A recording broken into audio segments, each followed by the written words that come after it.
ഇന്ത്യയിലെ തന്നെ ഏറ്റവും അധികം വിദ്യാർത്ഥികൾ എഴുതുന്ന നീറ്റ് എക്സാമിനേഷൻ 2026 റദ്ദാക്കി കഴിഞ്ഞു. ക്വസ്റ്റ്യൻ പേപ്പർ ലീക്ക് ആയതുകൊണ്ടാണ് എക്സാം റദ്ദാക്കിയതെന്ന് NTA അഥവാ നാഷണൽ ടെസ്റ്റിംഗ് ഏജൻസി വ്യക്തമാക്കി.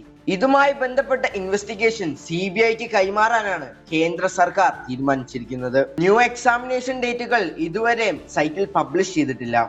ഈ പരീക്ഷയിൽ ക്രമക്കേട് സംഭവിച്ചതായി രാജസ്ഥാനിലെ സിക്കറിൽ കഴിഞ്ഞ ദിവസം റിപ്പോർട്ട് ചെയ്തിരുന്നു. അതിനെ തുടർന്ന് നടത്തിയ ഇൻവെസ്റ്റിഗേഷനിൽ 15 പേരെ രാജസ്ഥാൻ പോലീസ് ഇതുവരെ അറസ്റ്റ് ചെയ്തു.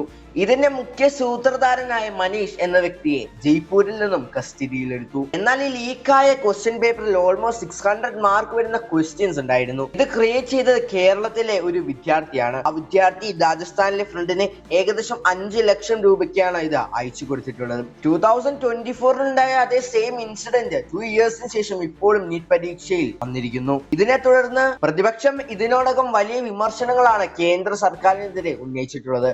വളരെ ഹൈ കോൺഫിഡൻഷ്യലായി കീപ് ചെയ്യേണ്ട ക്വസ്റ്റ്യൻ പേപ്പറുകൾ ലീക്ക് ആയത് കേന്ദ്ര സർക്കാരിന്റെ നിരുത്തരവാദിത്തപരമായ നീക്കമായിരുന്നു. എത്ര ലക്ഷം വരുന്ന വിദ്യാർത്ഥികളെയാണ് ഇത് ബാധിക്കുക? അവരോട് ആര് ഉത്തരം പറയും?